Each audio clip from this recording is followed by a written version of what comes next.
देखो बेटा, ए और बी ई के बीच आपको इक्विवेलेंट रेजिस्टेंस निकालना है, ए और ई के बीच। ठीक है, तो ये सारे स्मॉल आर ये भी आर है, ये एक ऊपर से एक सिंगल रेजिस्टेंस एच और डी को मिला रहा है, वो भी स्मॉल आर है, एक बी और एफ को मिला रहा है, वो भी स्मॉल आर है। ठीक है, तो आपको क्या दिख रहा है, पहले तो इसको आप यूज कर सकते हैं कि इसकी जगह 2r लगाओ, इसको हटा के 2r/3 कर लो, ये आप जल्दी से कर सकते हैं, इसमें कोई दिक्कत वाली बात नहीं, जैसे यहाँ किया। ठीक है, ये 2r/3 लगा लिए ऊपर वाला, इसकी जगह भी पूरा हटा के क्या लगा दिया, 2r/3, फिर ऐसा दिखेगा। अब इसमें सोचो, तो इसमें आप देख रहे हो बेटा, अपोजिट पाथ सबको दिख रहा है, दोनों रास्ते एकदम आइडेंटिकल हैं, कोई डिफरेंस नहीं है, यहाँ से भी 3 जा रहे हैं, यहाँ से भी 3 जा रहे हैं दोनों से। ठीक है ना, फिर 2r/3 कोई डिफरेंस नहीं। और इस रास्ते और इस रास्ते में भी अलग नहीं हो सकता, या इस रास्ते में और इस रास्ते में डिफरेंस नहीं हो सकता, ये बिल्कुल आइडेंटिकल। तो कौन सी प्राइमरी सिमेट्रीज देखने को मिल रही है इस क्वेश्चन में आपको? Opposite path symmetry and path symmetry देखने को मिल रही है आपको। ठीक है, तो अब क्या करेंगे आप, नोडल एक्स के लिए इक्वेशन लिखेंगे, और क्या करेंगे, right the equation for node x, x के लिए इक्वेशन लिख दो। तो यहाँ पर एक्स इधर भी जा रहा है, एक इधर भी जा रहा है, इधर नहीं जाएगा क्योंकि पोटेंशियल डिफरेंस 0 हो गया। ठीक है, एक इधर जा रहा है, 3 रास्ते हैं आपके, इन तीनों रास्तों पे लिख दो आप एक्स माइनस लगा के, जो भी है, मैंने करा नहीं बट आप कर लेंगे। ठीक है ना, इधर मत लाइए क्योंकि यहाँ पोटेंशियल डिफरेंस 0 है, इसकी नहीं जाएगा। ठीक है, तो कहाँ जाएगा, केवल इधर जाएगा, इधर जाएगा, इधर जाएगा, इसका सम 0 करें तो एक्स आ जाएगा। फिर टोटल करंट जाने वाली लिखोगे तो 6r/5 है। अब ये अपने आप करना है, पूरा किया नहीं मैंने, थोड़ा आप भी करूँगी, मैंने बहुत नोड के लिए इक्वेशन लिख दी, इसके लिए लिखो, इसके लिए लिखो, किसी के लिए भी लिखो, एक्स आएगा, फिर ये I1 + I2 टोटल करंट, तो उसका आप V/R कुछ कॉन्स्ट, V/I कुछ इक्वल टू सम कांस्टेंट निकालेंगे, तो वो क्या कहलाएगा, इक्विवेलेंट रेजिस्टेंस कहलाएगा। ठीक है, यहाँ तक कोई दिक्कत बेटा, इस प्रॉब्लम में बात समझ आ गई आपको? ये वाली और देख लो, एक इसमें क्या करोगे बताओ, इस प्रॉब्लम में क्या करोगे, ए और बी के बीच निकालना है आपको, ए और बी के बीच इक्विवेलेंट रेजिस्टेंस निकालना। Perpendicular axis. परपेंडिकुलर एक्सिस कैसे दिख रही है आपको उसमें, बताओ मुझे। अच्छा सर, मतलब जॉइंट है या फिर 3D है? नहीं, कुछ भी हो तो आप बेस पर बना लोगे, हवा में दिख रहा है, आप इसको नीचे टिका लो, इसमें कोई दिक्कत नहीं है। सर ये क्या हर साइड पे कोई रेजिस्टेंस है क्या? हाँ, हर साइड में सेम रेजिस्टेंस है, प्रिज्म है बेसिकली। ठीक है ना, ये आप हाँ क्या, सर, तो फिर तो परपेंडिकुलर एक्सिस हो जाएगी। प्रिज्म है आपका ये। सर इसमें पाथ सिमेट्री भी तो है। हाँ, पाथ सिमेट्री है इसमें, परपेंडिकुलर गलत बोल रहे हैं, परपेंडिकुलर कैसे बोल रहे हो आप, परपेंडिकुलर कैसे? सर वो प्रिज्म है तो सर मतलब बीच में से उसको कट करेंगे तो सेम ही है। नहीं, ये वाली साइड गलत हो जाएगी ना, इसमें ये वाली साइड खाई नहीं दे पाएगी ना, देखो ये साइड नहीं फंस जाएगी। आप ऐसे बना लो उसको, चाहे ऐसे बना लो, और प्रिज्म को ऐसे गिरा दो, उसमें कोई दिक्कत नहीं, नीचे ही बना लो, प्रिज्म नीचे ही आ जाए। ठीक है, और इसको भी ऐसे बना लो, इस तरह से बनाने में कोई दिक्कत थोड़ी नहीं है, ऐसे।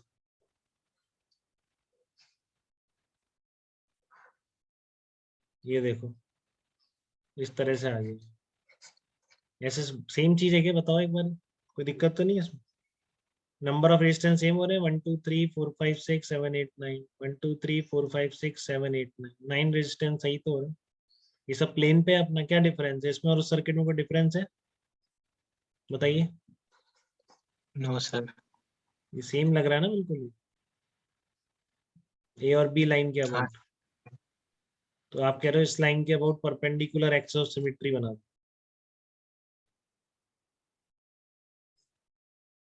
हाँ, लेकिन उससे और कॉम्प्लिकेटेड ही हो जाएगा, पॉइंट मैच कराते हैं वो नहीं करा पाए, पॉइंट रिमूवल जैसी कंसेप्ट कोई दिख नहीं रही। ठीक है ना, हाँ सर। कोई कंक्लूजन नहीं कर पा रहे हैं, बट लेकिन अगर हम 0 और v माने तो बहुत इजीली हो जा रहा है कि ये दोनों रास्ते आइडेंटिकल हैं, पाथ और अपोजिट पाथ दोनों हैं इसमें, तो एक ही वेरिएबल से रिड्यूस हो।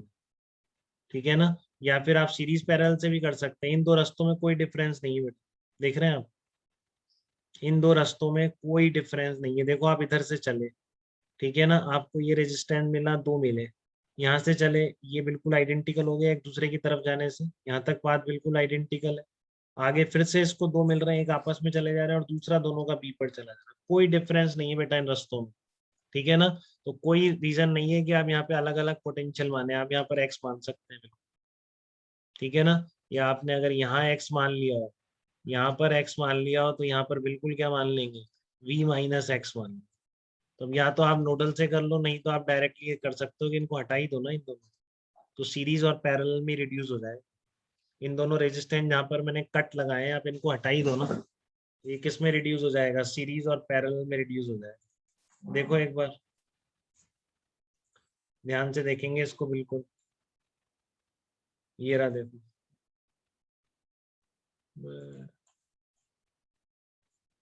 आपको ए और बी के बीच निकालना है इक्विवेलेंट रेजिस्टेंस।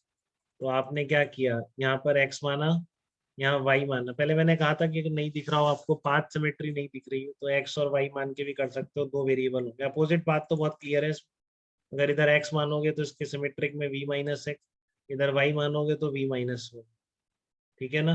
तो यहाँ से भी अगर देखोगे तो एक्स वाई बराबर ही आ जाएंगे, वो आप शुरू में भी बोल सकते थे, from path symmetry we can directly say X equal to Y. इतना बड़ा करने की जरूरत नहीं होनी चाहिए अगर आप नोडल से जा रहे हैं। नहीं तो ये रहा आपका सिंपल, तो और कि आपने ये हटा दिया, ये हटा दिया, क्योंकि एक्स वाई बराबर है, आपको पहले ही दिख रहा था। तो देखो ये कितना हो जाएगा, आर आर आर, तो 3r आ जाएगा, एक ये आ जाएगा 3r, और बीच में ये आर आ जाएगा, तो सीरीज पैरेलल से भी वही निकल के, ठीक है ना। तो पहले आपने क्या कर रहे थे, आप इसका पोटेंशियल असाइन करने चले थे, तो आपने path symmetry, opposite path symmetry दोनों बिल्कुल क्लियर थी, और जैसे ही आपने पोटेंशियल असाइन करे तो दो रेजिस्टेंस वैसे ही हट जाएंगे आपके, ठीक है ना। और सिंपल सीरीज पैरेलल सर्किट में आपका ये सर्किट रिड्यूस हो जाएगा, ठीक। सिंपल सीरीज पैरेलल सर्किट में आपका ये सर्किट रिड्यूस हो जाएगा। देखो किसी को दिक्कत तो नहीं है बेटा इस प्रिज्म वाले प्रॉब्लम में, ये काफी फेमस प्रॉब्लम है।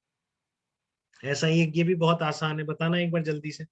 आपको ए और बी के बीच इक्विवेलेंट रेजिस्टेंस निकालना, ठीक है ना। आपको ए और सी के बीच, ए और सी के बीच इक्विवेलेंट रेजिस्टेंस निकालना है इस क्वेश्चन में। तो आप कैसे हैंडल करेंगे, इनफाइनाइट नेटवर्क है, परपेंडिकुलर। हाँ, तो इसमें बहुत आसान, परपेंडिकुलर बहुत ज्यादा आसान कर रही है बेटा। इसको आप मिलाएंगे इस परपेंडिकुलर लाइन के अबाउट मिरर इमेज है, तो सारे पॉइंट सेम पोटेंशियल पर हो जाएंगे, तो आपकी ये बीच की ब्रांच ही पूरी गायब हो जाएगी। देखो इसमें रिड्यूस हो जाएगा ये वाला पूरा circuit, just because of perpendicular axis symmetry. ये सारे रेजिस्टेंस हटने की वजह से किस में रिड्यूस हो जाएगा, इस सर्किट में रिड्यूस हो जाएगा। तो ये पूरा हटा दो आप, ये क्या बन जाएगा, 2r 2r 2r। तो ये तो आपको हैंडल करना आता है बेटा, बोलो ऐसा लगता है कोई ये भी नहीं कर सकता है? वो इनफाइनाइट वाला फंडा, इनफाइनाइट सीरीज नहीं, इनफाइनाइट बेटा ना। हाँ सर, वो इनफाइनाइट है। हाँ, क्योंकि आप यहाँ x मानोगे तो एक इसको हटा के यहाँ रख दोगे तो आइडेंटिकली सर्किट दिखेंगे। तो इस p और q की जगह पूरे को हटा के x लगा दो, ठीक है ना, पूरे को हटा के x लगा दो, तो कितना आएगा आपका, यहाँ का x कितना हो गया, ये दोनों पैरेलल में हो गए, फिर ये सीरीज में हो जाएगा। तो 2r प्लस यहाँ का resistance x into 2r upon x plus 2r, आप सॉल्व कर लो, √5 + 1r आ जाएगा आपका सिंपल। और फिर स्मॉल r आपको दे रखा है ट्वाइस ऑफ √5 - 1, ये दे रखी थी स्मॉल r की वैल्यू, ठीक है ना। स्मॉल r की वैल्यू आपको दे रखी थी, स्मॉल r की वैल्यू दे रखी थी आपको, कहाँ पर थी वो, ये स्मॉल r था ट्वाइस ऑफ √5 - 1। तो आप ट्वाइस ऑफ √5 - 1 यहाँ पे रख दोगे स्मॉल r की जगह, तो 8 ओम आंसर आ जाएगा, ठीक है। तो यहाँ तक कोई दिक्कत तो नहीं है किसी को, सिमेट्रीज